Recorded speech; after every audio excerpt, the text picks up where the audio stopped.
श्रोता प्रेमियों, मैं राम सागर शास्त्री आप लोगों के समक्ष रखने जा रहा हूं एक प्रसंग, गीता सार।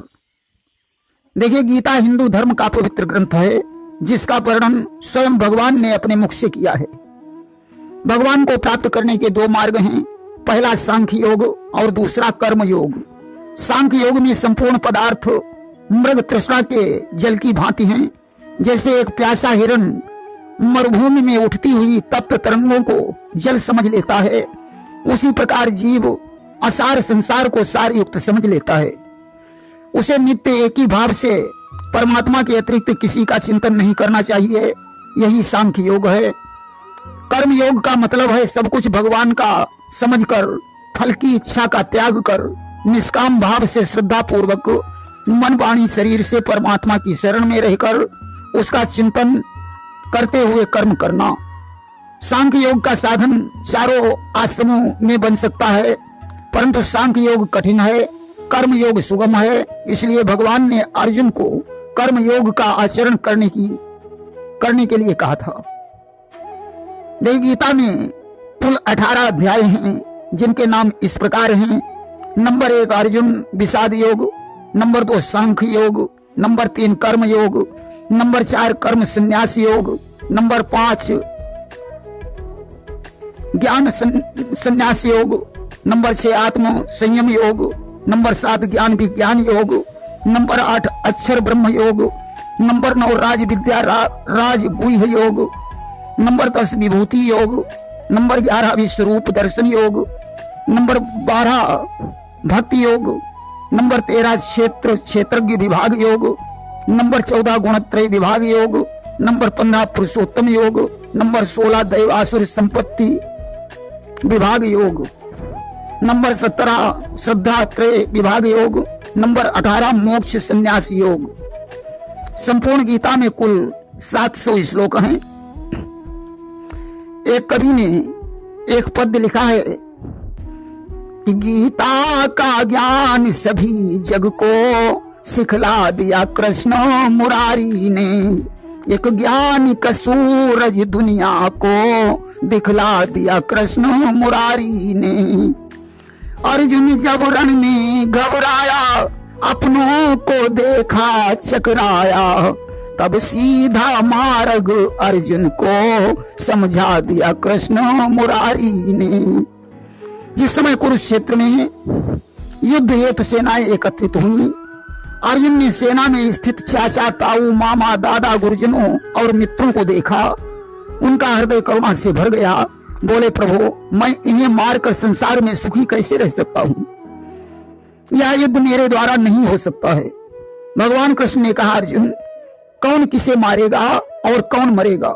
आत्मा कभी न मरता है न पैदा होता है, शरीर नाशवान है। आज भगवान अर्जुन को गीता का ज्ञान देने लगे कि कृष्ण उवाचम पृथा सुतम शृणु गीता उपदेशम न जायते म्रियते व कदाचिद विनश्यति देहम अजर्यात्मा अस्माकम अमर्यात्मा अस्माकम अजर्यात्मा अस्माकम अमर्यात्मा अस्माकम। भगवान कृष्ण ने कहा, अर्जुन, उत्पत्ति और मरण तो सिर्फ कल्पना है, आत्मा तो आनंद स्वरूप है, उसे किसी प्रकार का कष्ट ही नहीं होता। कि उत्पत्ति मरण सब कल्पित है, इनका उसमें है लेस नहीं। आनंद रूप वह स्वयं सदा, उसके स्वरूप में क्लेश नहीं। आत्मा एक शरीर को छोड़कर दूसरे शरीर में प्रवेश करता है। जिस तरीके से मनुष्य पुराना वस्त्र छोड़कर नया वस्त्र धारण करता है, उसी प्रकार आत्मा दूसरे शरीर को धारण करता है। कि उसमें ही विविध शरीर सदा बनते हैं मिटते जाते हैं, जिस भांति पुराने होने पर वस्त्रादि बदलते जाते हैं। आत्मा को कोई शस्त्र नहीं काट सकता है, ज्वाला भी इसे जला नहीं सकता है, हवा इसे सुखा नहीं सकती है और वर्षा इसे बहा नहीं सकती है। कि कट सकता नहीं शस्त्र द्वारा, ज्वाला भी जला नहीं सकती, उड़ सकता नहीं पवन द्वारा, वर्षा भी बहा नहीं सकती। जो पैदा हुआ है उसकी मृत्यु निश्चित है। क्षत्रियों के लिए धर्म युक्त युद्ध कल्याणकारी कर्तव्य है। युद्ध को भाग्यवान क्षत्रिय ही प्राप्त करते हैं।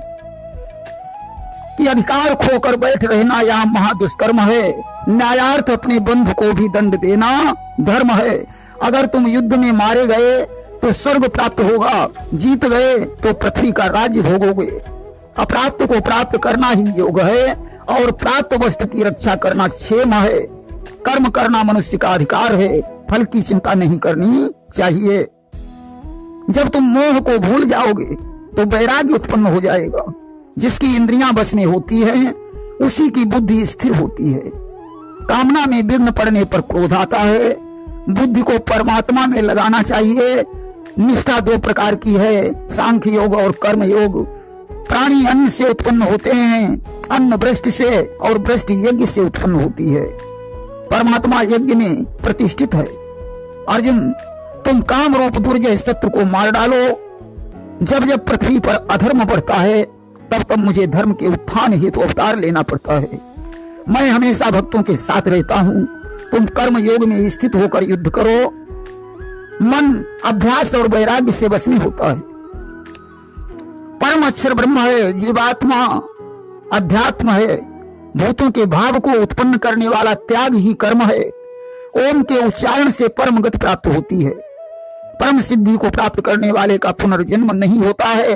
उत्तरायण में मरकर ब्रह्मवेत्ता योगी जन ब्रह्म को प्राप्त करते हैं। निर्गुण और सगुण में कोई भेद नहीं है। औषधि मंत्र अग्नि घी यज्ञ में मैं ही हूँ। वेदों में मैं हूँ। अमृत और मृत्यु में भी मैं ही हूँ। सूर्य चंद्र मन चेतना कुबेर पीपल नारद शेषनाग गरुण गंगा ब्रह्म विद्या महाकाल आदि मैं ही हूँ। यहाँ तक कि कर्ता क्रिया कर्म भी मैं ही हूँ। काम क्रोध लोभ नरक के द्वार हैं। जो इनका त्याग कर देता है वह परम गति को प्राप्त कर लेता है।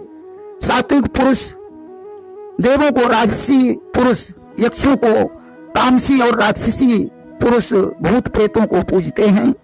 देवता ब्राह्मण गुरु ज्ञानी जन की पूजा ब्रह्मचर्य अहिंसा पवित्रता सरलता ही तपस्या है।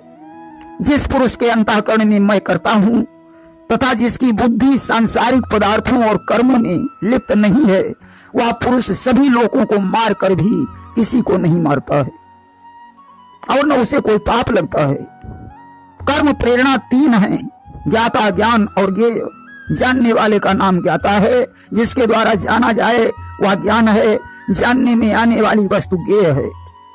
कर्ता कर्ण और क्रिया ये तीन प्रकार के कर्म संग्रह हैं। कर्म करने वाले का नाम कर्ता, जिस साधन से कर्म किया जाए वो कर्ण और करने का नाम क्रिया है। जो साधारण कार्य को बहुत काल तक पूरा नहीं करता है उसे दीर्घ सूत्री कहा जाता है। शूरवीरता तेज धैर्य चतुरता युद्ध में न भागना दान देना स्वामी भाव ये क्षत्रिय के स्वाभाविक कर्म हैं।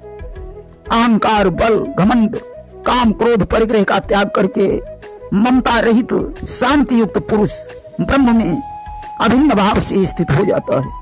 हे अर्जुन, लज्जा भय मान बड़ाई और आसक्ति को त्याग कर शरीर और संसार में अहमता ममता से रहित होकर केवल परमात्मा पर आश्रित हो जाओ। मेरी शरण में आने वाला सभी पापों से मुक्त हो जाता है। अतः शोक करने की जरूरत नहीं है। अस्तु, गीता का ज्ञान सुनकर अर्जुन का अज्ञान जनित मोह नष्ट हो गया और वे युद्ध करने के लिए राजी हो गए।